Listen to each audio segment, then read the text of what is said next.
Welcome to Stitching Up Trouble, a podcast where a quilt retreat owner and a creative quilt designer cross paths and stitch up some trouble together. I am Mary, owner of Coosa Mountain Lodge. And I'm Heidi Pridemore of the Whimsical Workshop. Hope you enjoy. Hey, Mary. Hey, Heidi. How are you today? I am doing good. And you? I am doing great. I'm excited to be back with you. Yeah, you got your lovely beach quilt back. Yay. Yes, I do. Love it. So what are you working on right now? We didn't really talk about that last time. Right now I'm working on the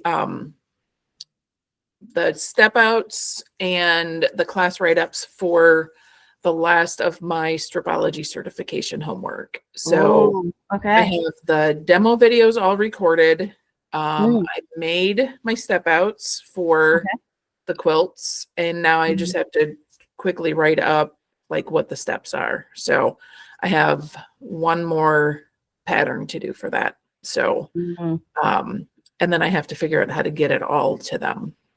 So okay. Yeah. Well, if you need help with that, you can always talk to me off camera. Yeah. I send big files all the time. Not a big deal. They have a Google Drive set up for me. But I haven't been able to figure out how to add anything to it. So you literally pick it up, like you open the folder, you pick it up, drag it, and drop it. It will work. She hasn't given you permission to add to it then. So that's what you need. Yeah. Not you, it's them. Yeah. So I just have to wait for permission. And she's been traveling, so I have to be I can understand that. Yeah. Which I'm not good at. I'm not good at being patient, but that's okay. Yeah. I'm like excited to have all the materials done. Right. And then I'll submit them and they'll look at them, and if I have to tweak some things or whatever, then so yeah. Well, that's the thing, like it is really hard to take on a big project, which I do all the time, but the high you get when you complete the big project is almost worth it, because I just finished a huge project yesterday and I was just like, okay, I am ready to party. And of course I had to jump into the next project, but that is always, people are like, oh, where they say no risk, no gain. Right. No pain, no gain. Yep. No pain, no gain. When you're doing a big project, it's a huge celebratory thing when you finish, even if it's just, I get to have a peanut butter cup or something, which is how I celebrated yesterday. There you go. Nice. So you have to think about how you're going to celebrate when you finish that last little part. Yeah. I'm going to a Braves game. I'll go to Braves game. You have season tickets, don't you? Yeah. And you haven't been able to go in a while, have you? I've not been to very many, no. Yeah. So tonight we have batting practice tickets, and so we'll go early. And my friend Coach Young he coached for the Braves for a long time, and now he coaches for the Angels. The Braves are playing the Angels tonight, so I'll get to so you get to see him. So that's good motivation to go. I was there the last game he was in. I was in Atlanta because you told us about. I came to dinner, and and I've been coming to Atlanta for 30 some odd years. Never been to a Braves game. What? Never been. So they'll be done playing by the time you get here this year, but we'll make sure it happens next time you come. Yeah, no, I haven't. August. Yeah. August. We'll put it. Yeah, it'll be August. Put it on the calendar.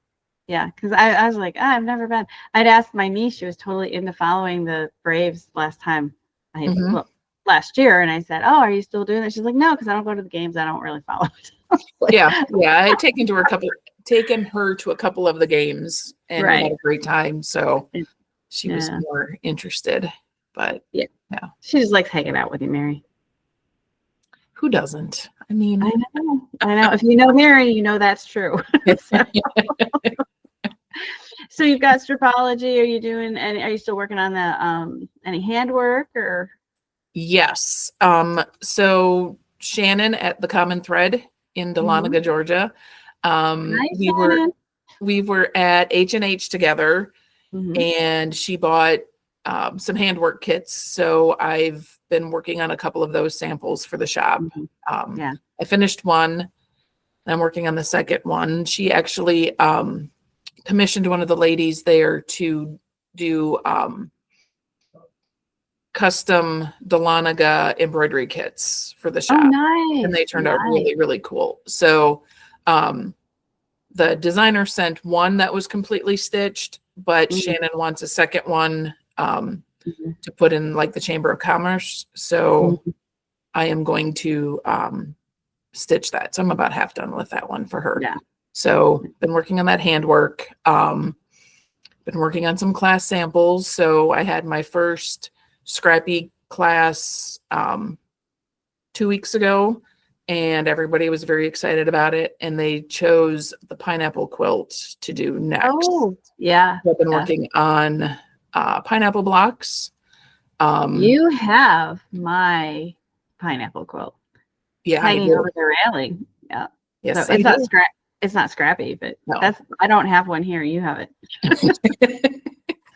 So I've been working on that, and I am almost ready to go live with my new booking system and everything. I just need to through and double check one more time to make sure that I have all of the dates entered in. Okay. So that it doesn't allow somebody to book a date that's already claimed. Booked. So Yeah. That's huge. Yeah. Automating that will make your life so much easier. Yeah. Yeah. No. Are you going to be using the Creative Grids pineapple ruler for the class, for the scrappy class? So two of the ladies that came to the class have pineapple quilts started, and they're using two different rulers. Okay. So I've done quilts with both of them. So whichever ruler they bring, I'll show them how to use it, and we'll work together on those. So no, I really like it takes longer, but the Creative Grid rulers, you do end up with like a much more accurate thing, but I don't know the other ruler, so I'm not disparaging against it. Yeah. So I did like 200 and some blocks with the other ruler. And I'm just working now with the Creative Grids one, and I had success with both of them. So yeah. They're both nice rulers. Well, and the Creative Grids does a little 6-inch pineapple and the mini one, and I have the quilt that I gave you. I have it's like a 12 by 14 quilt of the exact quilt, but in miniature. Oh, cool. The Creative Grids miniature ruler, and like a beginner can do it. You do not, then you show it around. Like this one here was using the 4-patch ruler from Creative Grids. Okay. Everyone looks at it and they're like so impressed. I'm like, oh yeah, no. Once you see the ruler, anybody can do this. Yes. Yeah. Well, that's the fun of some of those tools. Sorry, dropped my pen. They make you look. Well, that's kind of our goal as a designers. We want the quilts to look impressive with little effort. Yeah. I can't say all our patterns do that, because sometimes we get really sadistic and say do 400 flying geese, but they're not hard. There's just a lot of them. There's just a lot of them. There's just a lot of them. So I just recorded the demo on using the Stripology ruler to make flying geese. Oh, nice. Okay. Life-changing. Yeah. I'm going to have to watch those. Yeah. I have all the rulers, but I'm not certified. I just own the rulers. Hopefully within like the next week or so, I will be certified. So I have no, you'll be fine. Yeah. So I'm excited for it. And then I get to start scheduling my own retreats at the lodge. So you can come and attend a retreat that I teach at. Wouldn't that be fun? I was gonna say, I could be your little teacher's assistant and tell people when to eat, and there you go. Yeah. I could definitely do that. I would love to be the assistant. But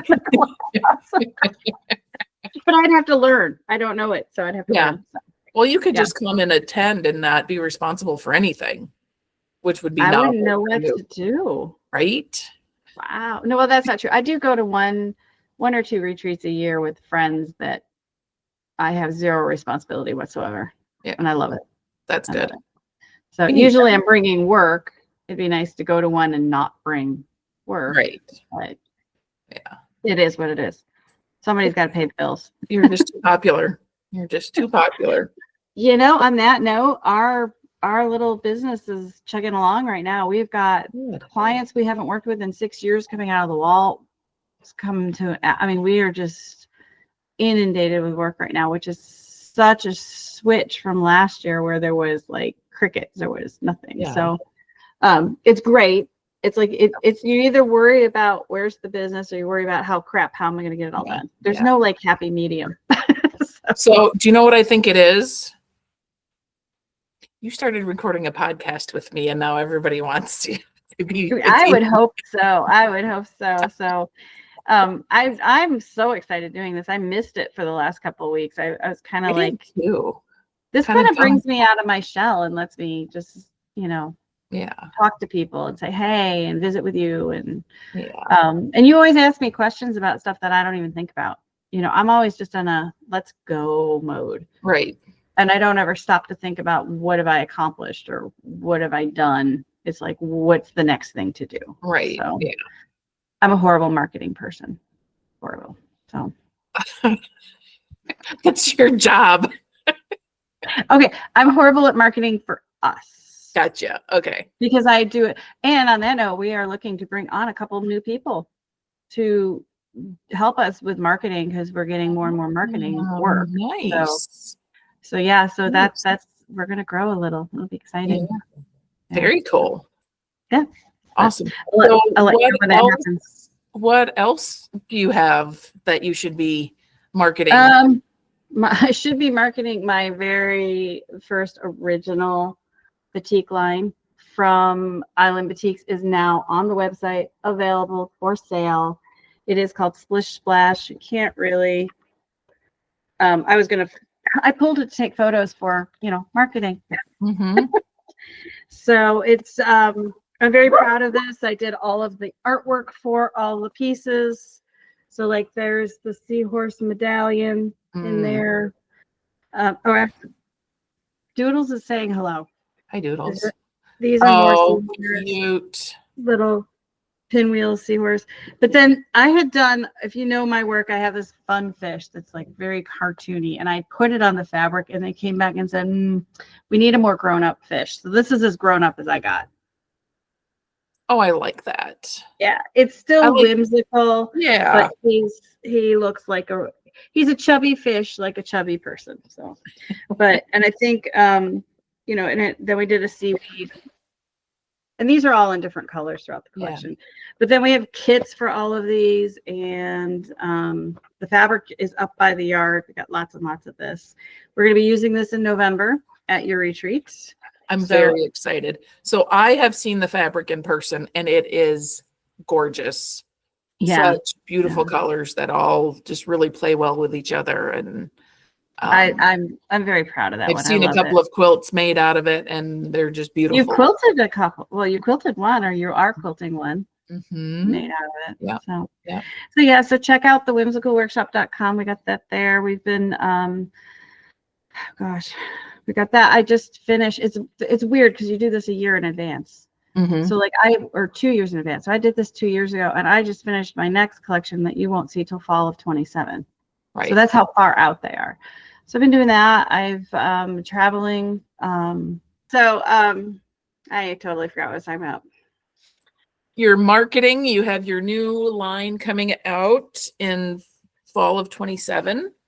Yes. And punch needle. We've got punch needle kits. They're not on our website yet, but I've been teaching them locally. Checker Distributors has now got our line of punch needle patterns. They've got our first couple of hand embroidery patterns. So I went on to Checker to look for something else, punch needle, and they don't have a lot of punch needle patterns, but they have the 4 I submitted. I mean, we have more to come. I just gotta touch them up. But like we did for Sulky Threads, this is something else. You can go check out Sulky Threads blog post. We did a 4th of July pillow with Sulky Threads as punch needle. That should be up. So we've been doing, so it's like I bounce around. Like this whole table was full of little balls of yarn because I'm trying to get the kits for the yarn punch needle done. And then got a stack of fabric here to get 4 quilts done this week. And then I'm over at my computer doing other stuff. So And I do have exciting news I can't quite share with you guys yet, but because of that news, I now need to I have to rearrange all of my furniture for my YouTube camera. So at some point, all of this stuff has to come out and we got to rearrange. So I don't know when that's happening. Yeah. But Well, that all sounds like good stuff. Yeah, it's all good stuff. Exciting, new creative stuff. I love it. Yes. But speaking of sewing rooms, what are we talking about today?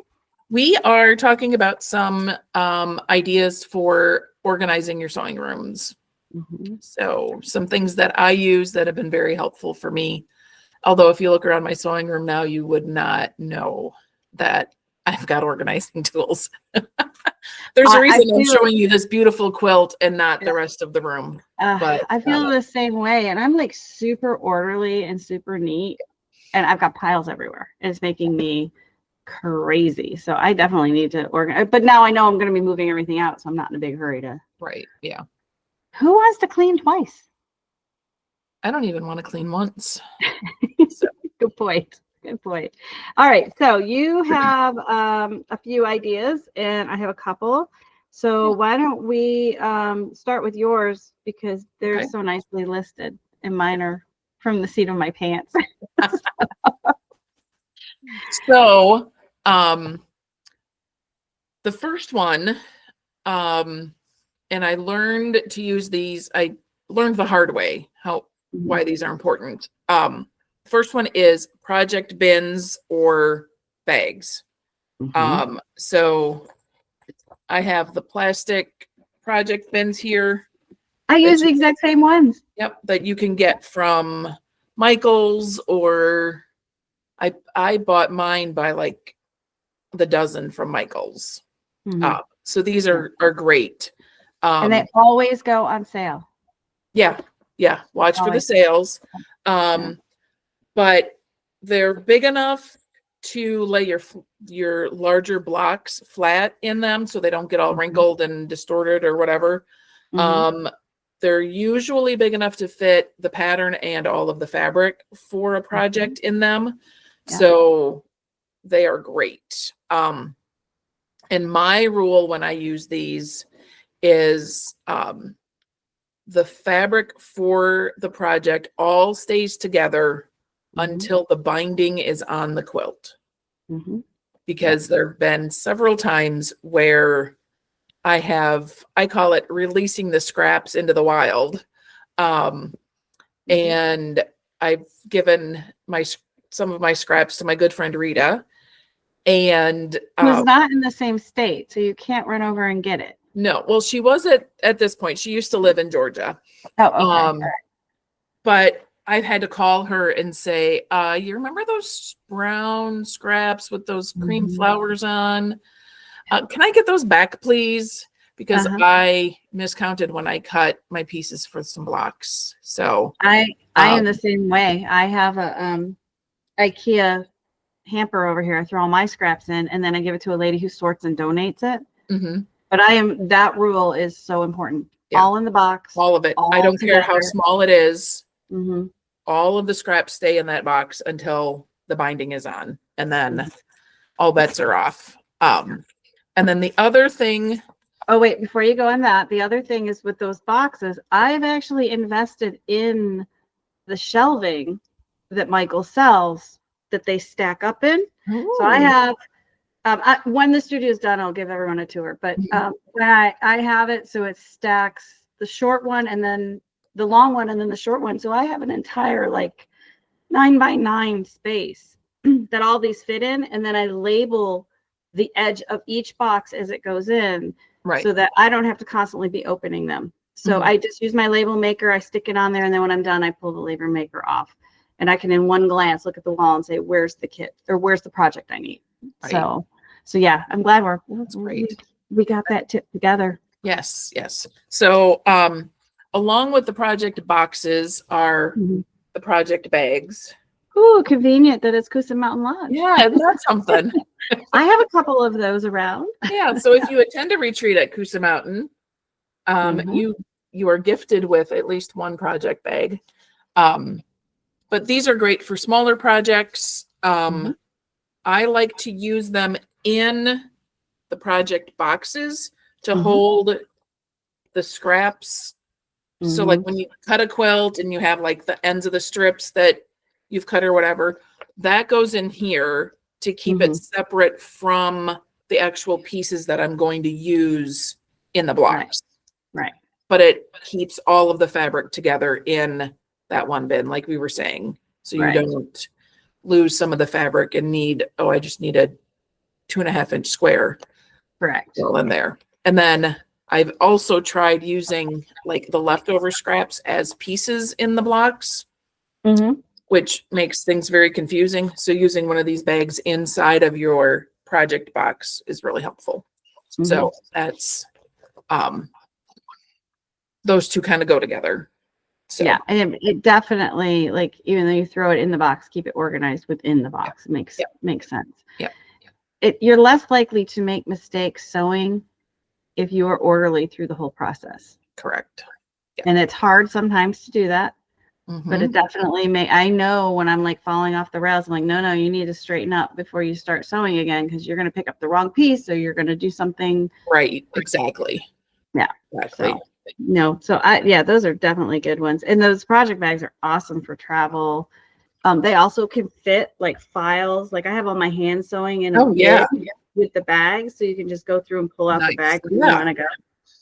So, or you could just not have that many hand projects going. What fun is that? No, I think I finally, speaking of hand sewing, to go off on a little tangent, my project that I've taken all over the place. Oh, the fairy tales? Timeout. Yeah, it's in timeout. Yeah.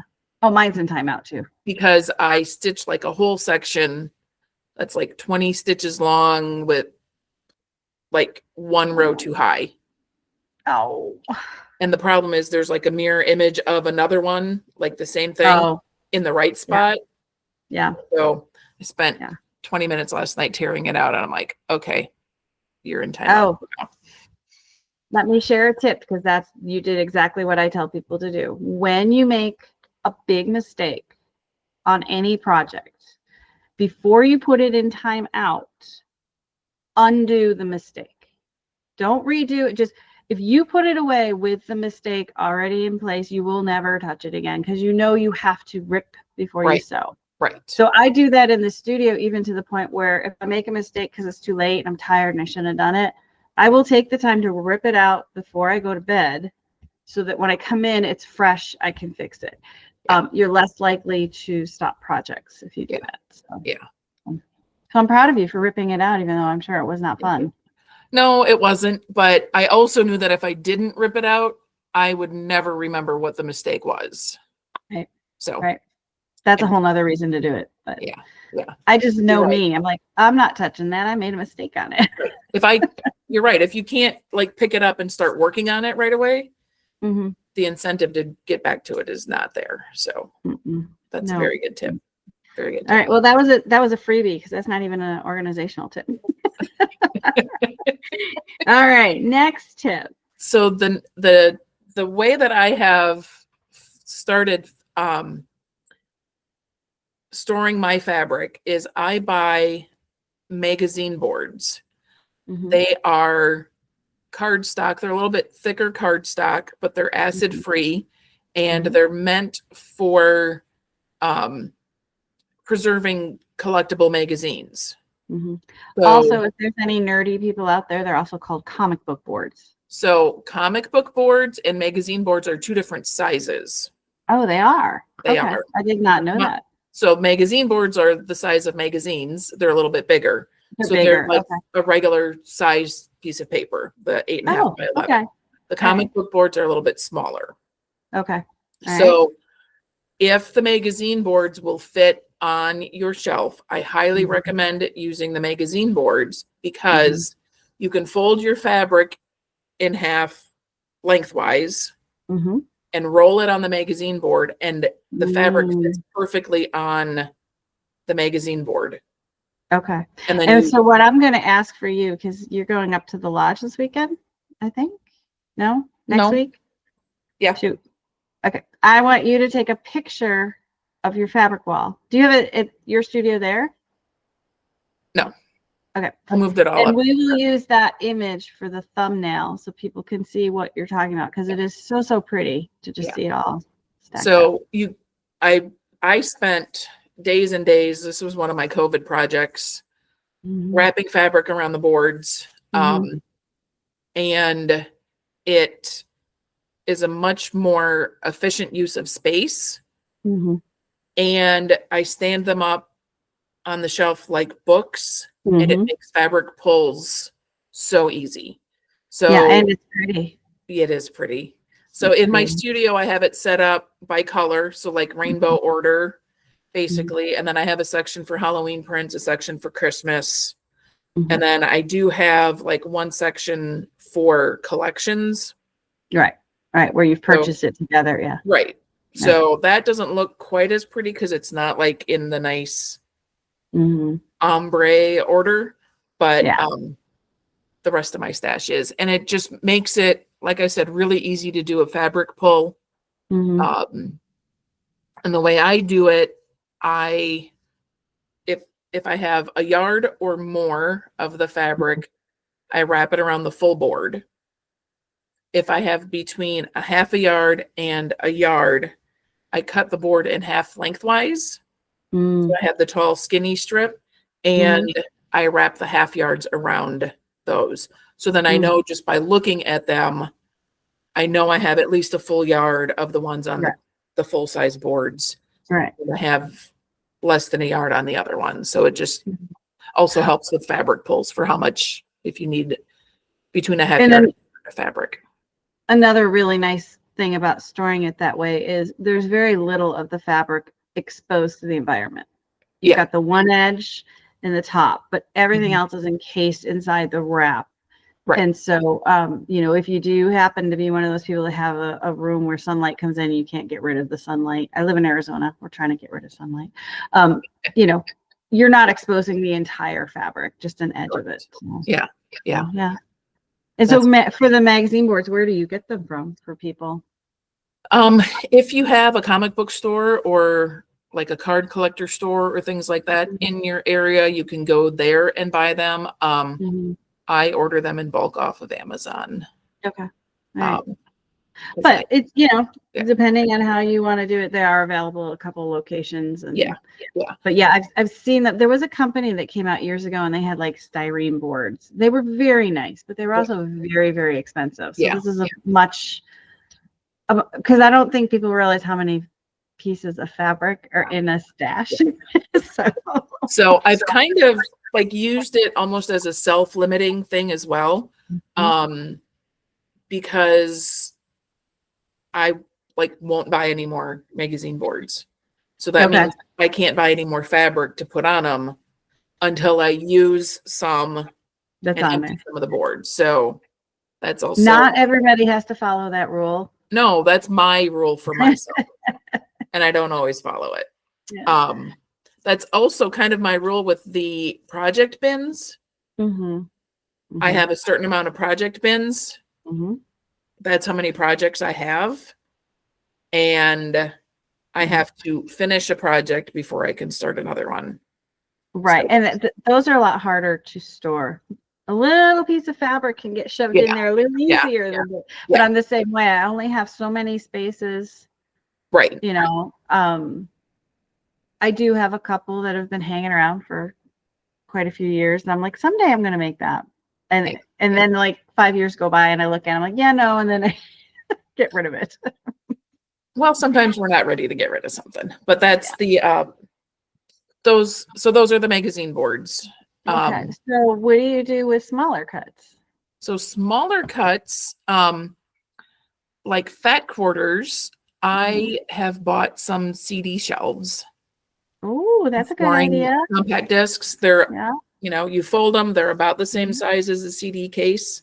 And they're shallower shelves, so they don't take up as much room in the room. They still take up wall space, but they don't take up as much room. And I store my fat quarters on those shelves. Oh, that's brilliant. So again, when I look there, I know that's a fat quarter. Right. I know exactly how much fabric it is. And it makes it really easy for fabric pulls also. Okay. Yeah, that makes sense. So I used to have the habit of like I cut a piece off of a fat quarter and then refold the fat corner and shove it back in. I'm assuming by the look on your face, you do not do that. Once it's been No. cut, it goes somewhere else. Yeah. Yeah. Okay. Yeah. So those go in my scrap bins that are sorted by color. Right. Right. And if you So come to the lodge, you'll see them because you have some down in the I do. studio or in the, yeah, I guess it's the studio, the classroom area. Yep. So people can add or subtract as needed. Yeah. So, yeah. So I love to tell the story. I have a good friend, Dawn. She claims this isn't true, but I think it's true. She made me an entire quilt out of scraps from the scrap bin, and it is gorgeous. Oh, I bet. Yeah, she I has bet. just And such then a you wonderful have eye for you have scrap. another lady who comes who when because she comes to my retreat, she Yeah. organizes it for She you. does. She does. Yeah. So like get done with the project, and then she'll be like, all right, I need to, Yep. calm down or Yeah. relax for a little Yeah. bit. So she'll go through my scrap bin and iron all the pieces and fold them and Oh, I thought she just sorted them. Oh my no, gosh. she irons them too. Yeah. Oh my gosh. Yeah. Oh, She's wow. amazing. So Yeah. Jane, she will also come a day early for the Is it retreat. Jan or Jane? Do I have the name wrong? It's Jane. I'm wrong. Jane. Yeah, it's Yeah. Jane. Sorry, Jane. But she will come the day before and spend the evening reorganizing the kitchen. Oh my God. Because at the retreat, you have Mhm. up to 16 ladies every weekend Mhm. putting things away where they think it goes. Right. And a lot of times the people who cook are not the same as the people who clean up and put away. Right. So like the kitchen can get quite jumbled. Yeah. So she comes and spends a few hours putting it all back where it's supposed to be. So Well, she has come to most of my retreats, if not all. mhm. And so I just always assumed your kitchen was organized. No, she does it. Thank you. So, Yeah, oh my gosh. she's good to me. I'm very lucky. Yeah. Very lucky. There's some amazing people there. I am so lucky too that I've gotten to come now several times and get to know people and stuff. It's So a good time. It's a good time. We attract good people. So all quitters are good people. yeah. Okay, so I love that you and I do this because we both go on tangents, and now we'll circle right back. So the next one on the list is Folders or albums on your phone for your pictures. So I have an album for quilts that I have done. Mhm. I have an album for quilts that I want to do. Oh, okay, good idea. Yeah. So a picture of a pattern or Mhm. I did not ever get into Pinterest because I knew if I spent too much time, I would pick so many more projects than I would ever do. Yeah. But any pictures of any inspiration go in the quilts I want to make Right. folder. Right. I have a quilts that other people have made. So if you've listened to the podcast at all or know me at all, I'm very good at getting people to give me quilts. Point Behind me, yeah. So the pictures of those quilts are in that folder. Right. So I try to divide up so that when I want to show somebody, hey, I've just done this quilt, I can just go to that album and show it to them and show it instead of scrolling through the 10 million pictures that I have on my phone that are all jumbled. Which occurs on my phone because I've never organized them. And I have so many I do blog posts, so I'll have like 30 pictures of how to do a project, and then we go into vacation, and then we go into so I've never organized that. Yeah. So I don't do it as religiously as I should, but I do take time like when I'm sitting in the airport waiting for my flight or on the flight or other downtime like that where I just have just a few minutes. I can scroll through my pictures and say, oh, that needs to go in an album, that needs to go in an album. But I would really love if the iPhone albums, the photo albums, would move the picture out of your camera roll when you put it in an album. Okay, so it's in both That'd be locations, so nice. then it makes you nuts. Yeah. So Yeah. it can be a little confusing. Are you But, listening, Apple? We need this done. Yeah. For your next software update. Yeah. Quick. Hurry. Yeah. Let me keep the pictures, but take them out of the camera roll. Right. So that's really helpful to me to just have those different things, and just start right now as you're taking the pictures, and take a couple minutes when you take the picture to put it in the correct album. You don't have to go back through the last 20 years of pictures, but if you start now, going forward, you'll have that set up. So that's a helpful thing.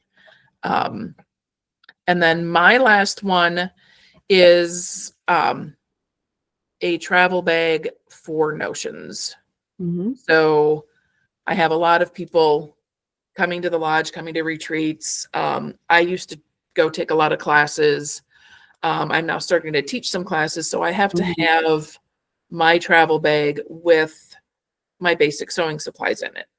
So a decent rotary cutter, a decent scissors, pins or clips, both, a marking pen, seam ripper, extra needles, any kind of like extra ruler that you want to take along.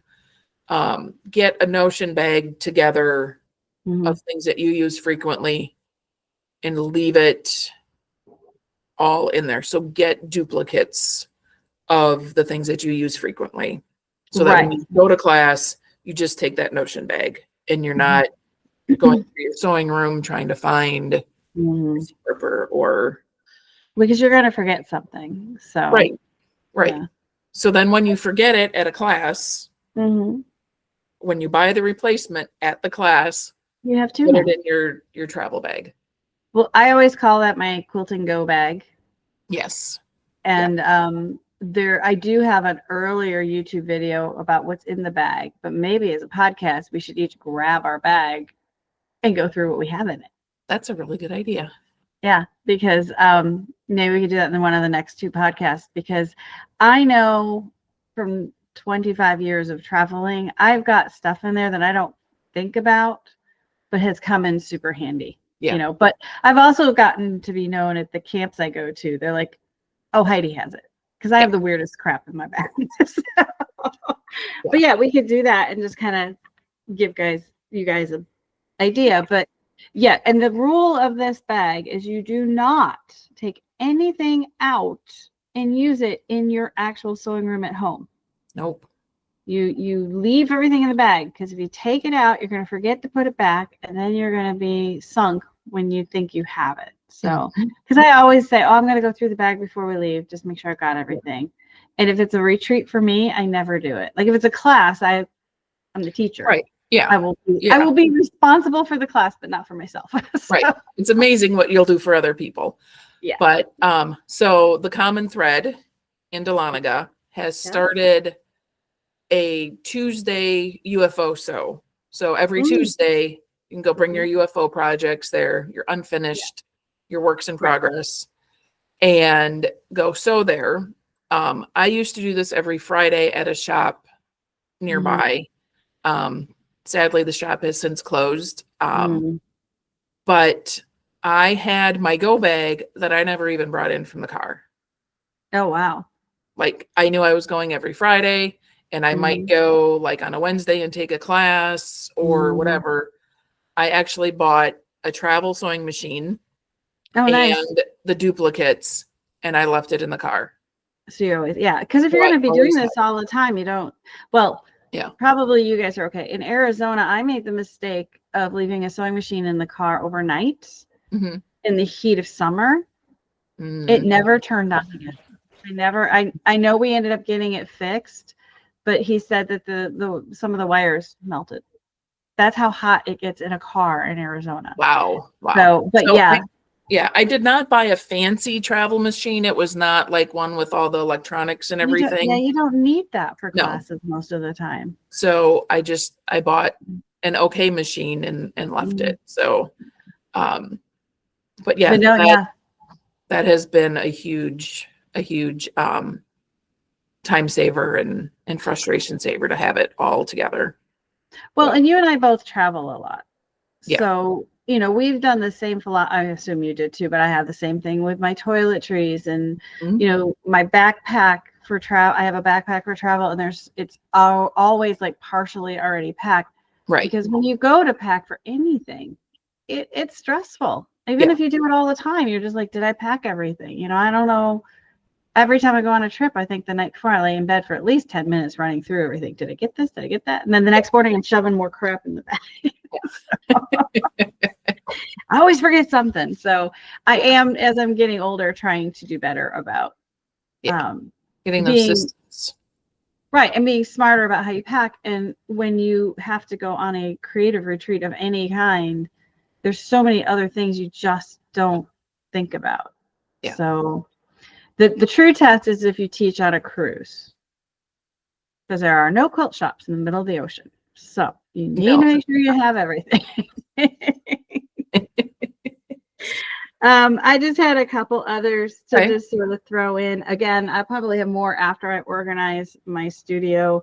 But I found these, and now I was going to make a weird noise from it. I found these the drawers, and the top of the drawer sticks under a table, and it sticks with adhesive. I got these from Amazon. So now my cutting table has all these little drawers in the front, and you can see like there's my rotary cutters, and then I've got one with pens, and there you get them like I think there were 2 for $25. They're just attachable drawers that you can stick under tables. So I have them on my cutting table, and then I also okay, that's not going back in right now. I have to sew standing up because of a back issue, but even if you sit down and sew, I highly recommend a sit stand desk, because sometimes, like if you are doing something really quick, like say you're doing paper piecing, you're doing something you got to quickly sew, and then you're doing something, if you can do it at a higher table and stand, you go faster and it's a little better for your back. Or if I'm quilting or doing a binding, I need to bring it down and sit down and do it. So with the sit desk, you have a lot more options on your position, and you can actually find the exact proper position for your body, because a sewing machine cabinet and a chair are kind of stagnant, and we're not all built the same. So with the sit stand desk, you have a lot more adjustability, and they tend to be small enough. They're big enough to hold one of those big monster machines, but they're not as big as those cabinets. And then I put the little sticky drawers underneath the sit stand desk. I've got drawers. So so I really, really like that. And then the last one's like a weird one. I don't even know where I saw this, but I like to share it with people. I found an eyeglass case at Goodwill, and you make that your hand sewing box. So you find these little eyeglass cases, they're like $1, and you can fill them up with your hand sewing notions. If you do your binding, or if you're into hand sewing, you have all your little stuff in there, and nothing gets crushed. Everything fits in there, and there you go. You have a nice. That's a good. She was supposed to go to daycare today. So like I said, once I get my studio a little cleaner, I do all kinds of weird little things to keep things organized. But I also have organize-itis, which means I organize myself to the 9th degree, and then I can't remember where anything is. So my last one is a good label maker. Label everything. Just label it all. It all peels off. It's not hard. And I even have I have little drawers under my computer monitor labeled, so that if I'm not in town and Matthew, my husband, has to go find something, I'm like, just go find the labels. You can find the office supplies or whatever. It's all labeled so they can find stuff. Yeah. Well, that's helpful. You have other people in your studio with you, and it's nice. You have to have it labeled so they know where it goes back as well. Right. But me today and me next Tuesday, I am another person. Next Tuesday is not going to remember where this Tuesday's Heidi put that. So yeah, I do label. That's a very good point. That's a very good point. I do label excessively. I think I have a labeling issue, but I also tend to lose things. Yeah. I get so organized, I can't remember where I put anything. Yeah, that could be a problem. That So, could be a problem. Well, I think those are all really, really good ideas. We have not been asking you guys to leave comments for the last couple podcasts. So here's an opportunity. Leave a comment, share a tip on how you organize your studio. And then all of you other people who are listening, go read those comments. You learn those things and then add yours to it. So, Yes. we can start a conversation in the comment section on this. And today is Tuesday. I just got back, so I keep thinking it's the weekend. Yeah. We can't hear her as loud as you can. So Oh, good, because she's literally right behind me barking at nothing. Yeah. We just hear a little woof. Whoop. Yeah. So anyway, leave a comment, let us know. And I keep thinking it's the weekend. I know it's Tuesday, but we'll get these up and we will be back. And if you guys have a topic you want to hear us talk about or questions for us to ask each other, that could be fun too. Yes. Just make it quilty questions, not, deep questions. No philosophical questions, please. Yeah, my brain won't go there. But so are you in town for the next couple of weeks, or? I'm in and out. 4th of July is coming up, so we're going to travel a little bit. But I'm going to try to stick as close as possible when we get back. So yeah. Well, 4th of July in Arizona is like the day everybody stays out or stays in. Like when I grew up back east, it was a huge deal. Yeah. Out here, it's like too hot. So I am staying in as much as possible for the next 3 weeks. Yeah. And then a bunch of travel starts again for me. And I'll be gone like I think 3 weeks straight. So we shall see how that goes. All right. Well, guys, subscribe, tell everybody about our podcast, say hello to us in the comments. And we will see you for the next one. All right. Bye. Bye, everybody.